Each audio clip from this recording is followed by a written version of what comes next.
Ang pangalan ko po ay Venya. Noong nasa kolehiyo po ako, ang naging matalik na kaibigan ko ay isang half Pinay, half Indonesian. Naikwento niya sa akin yung patungkol sa isa sa pinakamatinding tsunami na naitala sa mundo na nangyari sa Indonesia. Itago na lang po natin siya sa pangalang Inda. Siguro ang iba sa inyo natatandaan ang balitang ito. Pero kung gusto niyo pong mas malaman yung detalye patungkol dito, ay pwede niyo po siyang ma-search. I'm sure maraming mga available na articles at recorded na balita patungkol sa nangyaring trahedya. Noong 2004, nagkaroon ng lindol at tsunami na umabot ng 9.1 magnitude ang lakas. Ang taas daw ng tsunami na umabot sa 50 metro. Imagine po kung gaano kalakas yung impact nun. Kung iisipin lang ay nakakatakot talaga. Napanood ko rin yon sa balita, kaya noong naging kaibigan ko si Inda, yun talaga yung isa sa naitanong ko sa kanya. Bago niya ikwento sa akin yung nakakalungkot na nangyari, matapos ang sakuna, ay may nabanggit siya sa akin na may kakilala daw siya doon sa kanila na nakakita daw ng vision na magkakaroon ng malaking tsunami at maraming tao ang masasawi. Yung kakilala ni Inda na panaginipan yung pangyayari 3 linggo bago mangyari ang sakuna. Kaya sinabi daw nito sa magulang, pero wala raw naniwala. Ilang gabi na daw kasing napapanaginipan nito yung patungkol sa sakuna.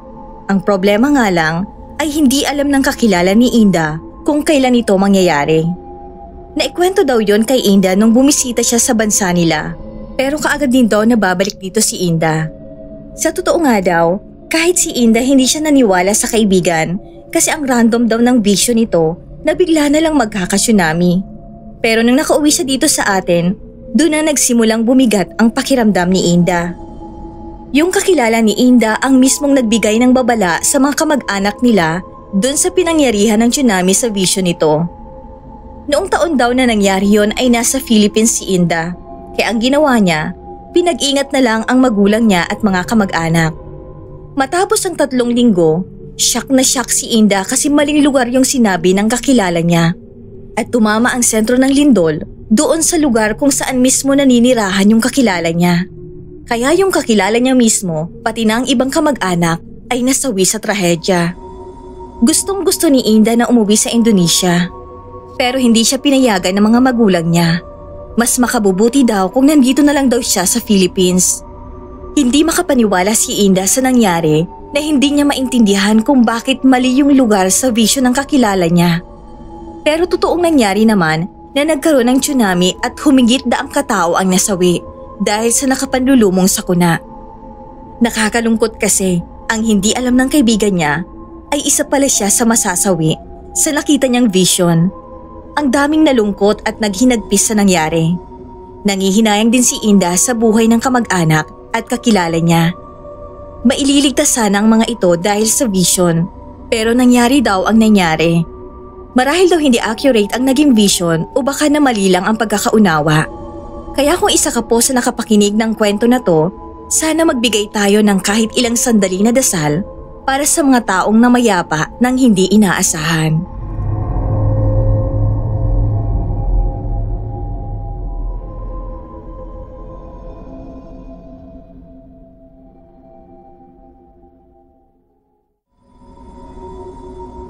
Magandang araw mga kapasta. Ngayon ko lang po naisipan na magbahagi sa inyo pero matagal na nangyari itong experience ko. Pero huwag kayong mag-alala kasi tandang-tanda ko pa po. Nakikiusap po sana ako na maitago ninyo ang pagkakakilanlan ko sa pangalang Nabi. Nangyari po ito years before pa maipatupad yung Oplan Tokhang. Kaya kinikilabutan po talaga ako kapag sumasagi sa isip ko. Hindi ko alam na posible palang mangyari yung ganito. Taga North Caloocan po ako at nung araw na yon, kasama ko ang mga katropa ko na nakatambay kami sa isang lugar doon sa amin na kilala na ngayon na murder site ng naging biktima ng Tokhang. Pero noon wala pa po yung ganon kasi wala pa namang war on drugs na nangyayari. Nandun lang kami nakatambay habang naninigarilyo. Nagtatago kasi kami sa magulang namin noon dahil 15 years old pa lang po kami noon. Tapos habang nagtatawanan kami, bigla ako nakarinig ng mabibilis na yabag ng paa na parang papalapit sa amin. Napatayo ako bigla. akala ko may papunta sa amin. Pero wala namang taong dumating. Tas kasunod nun ay nakarinig na ako ng mga boses. "Wag po! Wag po!" Kasunod ng pagputok ng baril. Nanlaki yung mata ko at napadapa ako agad kasi akala ko totoong may nagpapaputok ng baril. Tinawanan lang ako ng mga tropa ko. Ano daw bang ginagawa ko? Nanginginig na nga ako sa takot pero sila nagawa pa akong tawanan. Tinanong ko sila, "Hindi niyo ba yun narinig?" At ako lang palang nakarinig ng lahat ng narinig ko magmula doon sa parang may nagtatakbuhan hanggang sa boses ng kalalakihan na parang umiiyak at yung sunod-sunod na pagputok ng baril. Ang bigat-bigat po sa pakiramdam, lalo na't nagpapabalik-balik yon sa isip ko. Wala pa sana kaming balak umuwi, pero nauna na ako nagpaalam dahil kinilabutan ako sa naririnig ko. Kinakantsawan pa nga ako na minumulto na ako. Yun ang akala ko dati, na baka minumulto nga lang ako. Hanggang sa kinalimutan ko na rin po yun kasi ang tagal na po. Iniiwasan ko na rin tumambay doon sa takot na marinig ko ulit yun. Pero magto 2 years po siguro, nabalitaan namin na magkakaroon ng Oplan Tokhang. Tapos naalala ko lang ulit yung experience na yon noong kumalat sa lugar namin na may mga tambay na pinagbabaril doon sa pinagtambayan namin noon. Kung taga North Caloocan po siguro kayo, ay pamilyar po kayo doon kasi ngayon po ay kilala na yon bilang isang murder site. Kapag daw napapadpad ka doon, may ilang nakapagsabi na may naririnig silang mga takbuhan, mga boses, tsaka yung putok ng baril. Minsan pa nga raw ay may ilang nakakakita ng walang kabiyak na tsinelas. Pero wag raw pupulutin kasi pagmamay-ari daw yon ng mga naging biktima. Unti-unti kong na-realize na hindi kaya narinig ko yung mangyayari pa lang ilang taon bago nangyari yung pagpatay. Ang weird po ng pakiramdam, pero totoo po talaga na nangyari yon.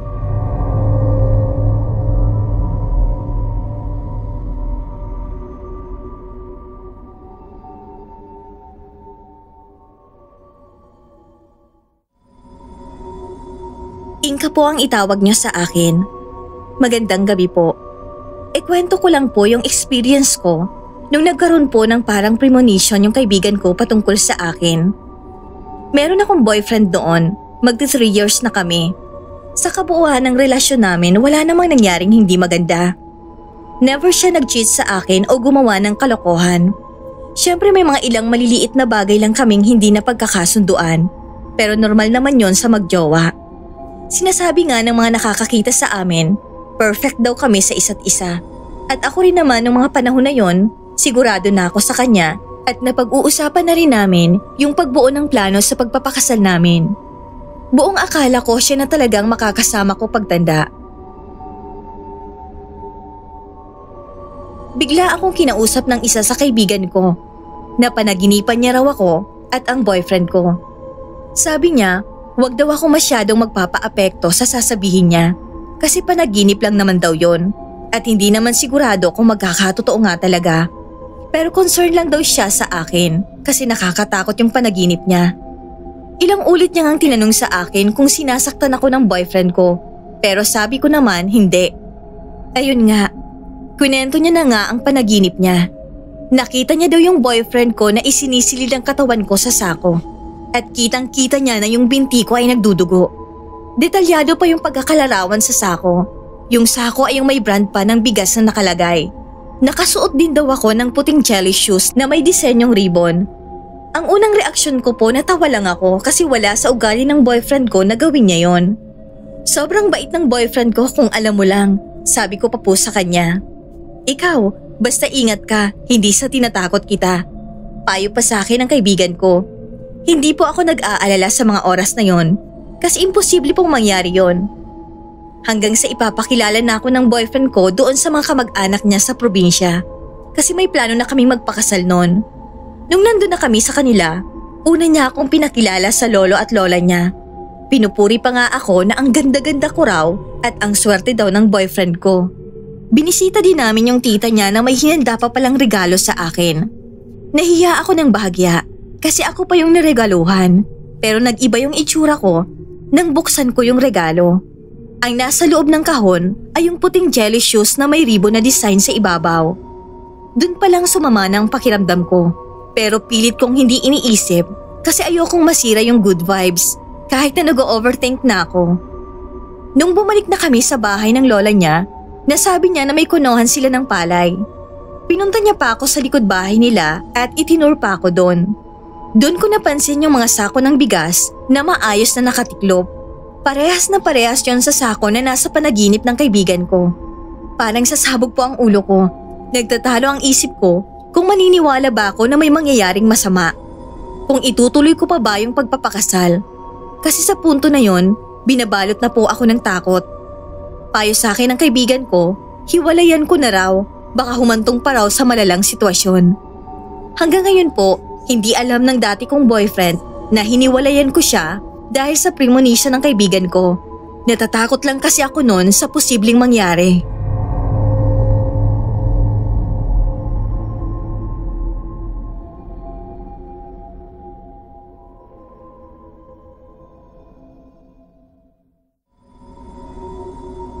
Kumusta po sa ating mga butihing kapasta na tutok sa pakikinig ngayon? Nakakatuwa na makakapagbahagi na rin ako ng kwento dito. Sana mapili niyo po ito at mabasa sa marami. May nakausap po ako sa online na taga-US at na-share niya sa akin yung isa sa kakaibang experience na nangyari sa kanya. Ako po pala si Lana at yung kanong nakausap ko ang pangalan ay Red. Ayon sa kanya, na-predict niya raw na magkakaroon ng gun shooting sa school na pinapasukan niya noon. Kahit sino sigurong makakarinig ng sinabi niya ay hindi rin maniniwala agad-agad, lalo na ako. Kasi wala pa po akong alam noon na talamak pala yung gun shooting sa US. Akala ko, fake lang yung nakikita kong video sa internet patungkol doon. Ngunit ayon sa kanya, ay madalas daw nangyayari yon sa mga school at nakakalungkot daw kasi may nadadamay ng mga inosenteng tao. At sobrang talamak ng gun shooting sa kanila. Palagi daw silang nagkakaroon ng gun shooting drill kung anong gagawin nila kung sakaling magkaroon ng gun shooting. At ngayon daw, ang leading cause na raw ng pagkamatay ng mga adolescent ngayon ay dahil sa gun violence. Kaya hindi niya maintindihan kung bakit wala namang nagseryoso sa kanya. Nagpatuloy siya sa pagkwento at doon niya ako nakumbinsi na may katotohanan yung mga sinasabi niya. Nangyari daw yon nung isang araw nakakarinig siya ng mga putok ng baril sa school mismo habang may klase sila. Pero nakakapagtaka kasi walang ibang tao na nakakarinig doon sa naririnig niya. Sinubukan niya raw magsabi sa mga teacher pero kilala kasi siya sa school na palabiro na parang lahat ng sinasabi niya ay joke lang. Kaya halos walang naniniwala sa sinabi niya. Tingin sa kanya ng ibang mga classmate niya ay parang nababaliw na siya. Buong araw bigla-bigla na lang ay sisingit yung tunog na sunod-sunod na pagputok ng baril. Kinagabihan daw ay napanaginipan niya na naman na habang merong klase ay doon na mangyayari yung gun shooting. Nakita niya kung paano magsisigawan at magkakagulo yung mga estudyante. At ang mas nakakatakot ay nakita niya raw ang sarili niya na natamaan sa dibdib. Naalala niya raw na pinipilit niya yung mga kaibigan niya tsaka yung isa niyang kapatid na wag pumasok. Kasi magkakaroon ng gun shooting. Pinagalitan din siya ng magulang niya nang malamang ayaw niyang pumasok sa kadahilan ng napanaginipan niya nga na may magaganap na hindi maganda sa school. Sinabihan pa siya na gumagawa lang ng kwento para maka-absent sa school. Pero nagmatigas daw siya kasi malakas na malakas yung gut feeling niya na mangyayari talaga yon. Sa maniwala kayo o hindi, noong araw na yon na hindi siya pumasok, ay naibalita pa sa TV yung nangyaring gun shooting sa school nila. Merong daw napuruhan dahil sa nangyari at may isang inosenteng estudyante ang natamaan ng bala. Kung nakinig lang daw sa kanya yung mga nasabihan niya, sana hindi daw na-experience yung nakakatrauma na pangyayari na yon. Siyempre daw, hindi niya ikinatutuwa na nagkatotoo yung prediction niya. Pero mabuti na lang daw, sinunod niya yung gut feeling niya at ngayon ay ligtas siya.